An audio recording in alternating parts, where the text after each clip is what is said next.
घोडगे सोनवडे घाट लवकरच मार्गी लागणार असल्याची माहिती आमदार निलेश राणे यांनी दिलेली आहे।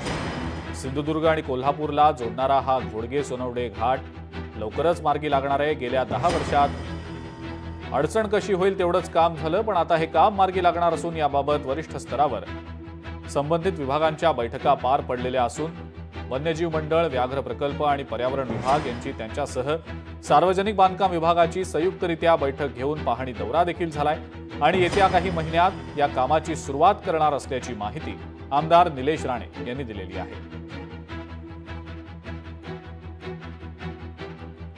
दीड 2 महिन्यापूर्वी जेव्हा सार्वजनिक बांधकाम मंत्री श्री शेखरराजे भोसले साहेब जेव्हा सिंधुदुर्गात आले होते आढावा बैठकीसाठी, आणि त्या आढावा बैठकीमध्ये पण मी हा विषय त्यांच्यासमोर ठेवला होता।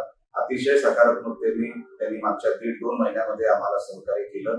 अनेक स्तरावर मीटिंग झालेल्या आहेत आणि लवकरात लवकर आम्ही या कामाची सुरुवात करू एवढं मी तुम्हाला 100% खात्री देतो। आता ते सगळी अडचण आम्ही लांब केलेली आहे, दूर केलेली आहे।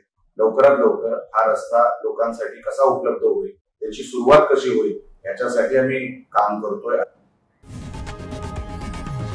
लोकशाही मराठी ऐका, पहा, जागरूक रहा।